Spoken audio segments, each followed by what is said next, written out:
What's up, the squad? Back with another video. I see in the title is going down. Make sure you hit the like button, that subscribe button for me, please. Definitely apologize that I didn't drop yesterday. Took a little mental health day. If y'all see that I don't post, it's either emergency or just taking a mental health day, a day to slow down. A lot of times I get overwhelmed. I fight through an anxiety bad. Sometimes I need to take, a little mental health day, but I do apologize for that. Definitely appreciate y'all. Much love to everybody. Sharing the videos, liking the videos up. Let's get in the video. Good man. We've never really done this before, have we? That's our first time, I think. First time. Here's my question to you. All the talk about the Democrats and the media substituting Joe Biden for somebody else, the same media that was celebrating him is now demanding that the Democrats put up somebody else. I'm thinking we went through an entire primary process. Tens of millions of people voted in that primary, in the Democrat primaries. Some cases, independents and Republicans. The point is they voted. 99% of the delegates are Biden delegates. So the media, the New York Times, Politico, Axios, CNN, they're all pushing now for another candidate. So you're going to literally disenfranchise tens of millions of people to swap out Biden and allow the Washington hacks basically to appoint the Democrat Party nominee? Is that what they're saying? The Democrat Party that stands for our democracy. You're right about that, Mark. But the reality is this was not some sort of careful reaction after the fact. This was a carefully hatched plot beforehand, if you think about it. They demanded that this debate occur in June, the earliest ever presidential TV debate in history, the first ever in history before the nominating convention of either political party. So for me, it was obvious exactly what they were doing. I said this over the course of the presidential race last year, that I doubted we were going to be running against Biden. But the problem with now them putting this bait and switch now is that it instills a sense of dishonesty with the public. You have a government and a media complex that has lied systematically to the public, from the Hunter Biden laptop story on the eve of the last election to the origin of COVID-19, now lying about their intentions of who their nominee was actually going to be and how healthy he actually was. And so even when they do make that switch, as I believe is now likely, I think it will erode public trust. I feel like a lot of people have seen it though. Like I feel like the whole debate thing, even when he was stepping off the stage, the way he was talking, the way he was looking, the way, his posture. I know a lot of people, make jokes about it and saying this. Actually, thinking about it, it's actually sad. It's sad because it's people that's what's the word I'm looking for? They first of all, they gassing it. They gassing the fact that people think it's okay for him, and he's healthy enough to be president. A lot of people think, it's just okay, and it's not. It's not. I seen him at Waffle House. The way he just moves, he has to get help everywhere he steps, because they know if they don't help him or even try to help him, he's gonna fall. And if he falls, it's all bad. It's all bad.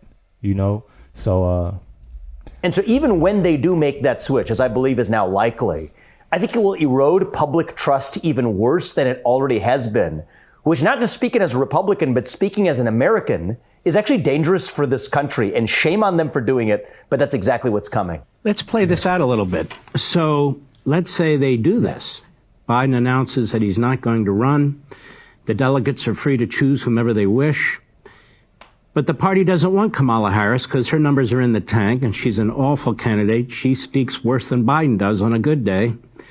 Then what? The funny thing is, I heard Kamala, I'm pretty sure that's how you say her name. I heard Kamala speak one time. I react to one video of Kamala. Anything else I haven't heard of. So when people be like, she can't speak, she can't even spell, or can't even, talk a full sentence, a complete sentence, like, I'll be thinking like, I need to check out a video. I need to see something. They're going to have some kind of a battle within the party over race, over whether it's a female. What happens then? Well, look, I do think that they have a Kamala Harris problem, which is that they put someone in that role. Let's be very honest. Because of her race and gender, she had no other qualification for that job, no other capability to bring to the role of vice president. She's in charge of AI policy. She can't even spell AI. Let's be honest about that. Ooh. But that means they have to pick somebody else who solves those same. Literally every video, and I don't mean to cut them off. Literally every video I check out that they be talking about Kamala Harris, somebody say something about her spelling or her anything with that. I didn't know. All right, let's be honest about that. But that means they have to pick somebody else who solves those same identity politics problems. And also somebody who rises above the fray that stops them from having in-party fighting amongst ambitious people who are vying for that same role. I think that leaves one person ahead of the pack, ahead of the rest. And that's Michelle Obama. So we'll see what happens. But I've made this prediction long ago. And you play this forward. These people are going to say they're going to stop at nothing to keep Donald Trump out of office. I believe there is a good chance they will take the best shot that they can. Here's how we protect ourselves against that, Mark. First of all, President Trump has already done it. He's demonstrated, I think, convincingly to the American people at that debate, the fact that this lawfare was completely just that, a politicized prosecution. Even centrist friends, CEOs, many people who even 6 months ago would have been skeptical of those kinds of arguments now see it the way that we do, is that this is just political lawfare. So I think that those people are in Trump's camp and here to say, regardless of who the Democrats put up. But the other way we do it, and this is where I believe we have not yet been good enough as a Republican Party, we have to articulate who we are and what we actually stand for, irrespective of the poison that the left gives us. We can't rail against the radical Biden agenda anymore because Biden's not even going to be the nominee. It's a Democratic machine that we're up against. And I think we're in something of a holy mission here in this cycle to go in and actually shut down that deep state, actually dismantle that managerial class once and for all. This is a generational opportunity. I think this is a once in a century opportunity that we've been given as Americans and as our founding fathers did in 1776. I think this is our moment to step up and say, we are restoring our constitutional republic. We have a God-given opportunity. It's up to us to actually seize it. And if we squander it this November, I worry that we may not have a country left for our kids to grow up in, certainly not the same country. And so this is really our chance to get that right. It appears the Supreme Court has given us a very powerful tool. They've gone pre-1984, pre-Chevron decision, meaning, in other words, they just ruled that the bureaucracy doesn't have the power to issue regulations, to enforce regulations, and adjudicate regulations all at once. So now companies, small businesses, individuals can actually bring lawsuits, and judicial review belongs with the judiciary. That's what they just ruled. That is a monumental decision. So the average person or small businesses can now actually challenge these regulations with an opportunity of really getting a fair hearing. What do you make of that? I think this is outstanding outcomes. These are some of the most important Supreme Court cases of our lifetime. Started 2 years ago with West Virginia versus EPA that said these regulators can't write rules that have a big impact if Congress never passed them into law. That was in 2022. Now this cycle, you actually got two decisions just coming out in recent days. One which said that the SEC and other agencies can't house judges, prosecutors, and rule writers under the same agency. That was a big win. And then you saw the overturning of the Chevron doctrine itself, which says that courts no longer have to defer to agencies in the interpretation of the law.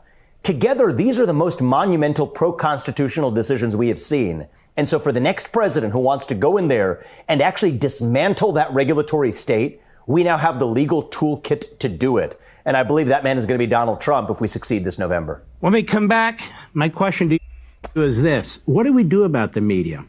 I'm not talking about the government, but they are private corporations. I mean, they have boards of directors, they have executives, they have CEOs, they have people who are supposed to be responsible to investors. They're destroying the country. Look at what they just did with Joe Biden. What do we do about this? Hey, Sean Hannity. Well, I'll tell y'all one thing. You know, he's saying if we're successful, I know that it is. It's going to be. And one thing about it, I feel like they are going to put somebody else in. And that's how I feel. A lot of people, you know, disagree, but how I feel about it is that, you know, everything that I've seen, so even before the debate, but since the debate and seeing everything that had happened, I don't think it's definitely gonna be somebody different. And saying Michelle Obama, it has been talk about that. You know, it definitely has been talk about that, and that's something I feel like it could change. You know, people minds a little bit. You know that all for the cola and the Black Lives Matter this and that, you know, people that's not too much of paying attention what's going on. But I think dating is so deep and set in stone to what Trump has been through. A lot of people is on board with Trump's, and that's just, you know, that's how I feel about it. But y'all let me know y'all comments and thoughts down below. Definitely much love to everybody. Thank y'all for everything that y'all do. You know, giving y'all support, y'all likes, y'all comments. Stay tuned for the next video. Catch y'all next one.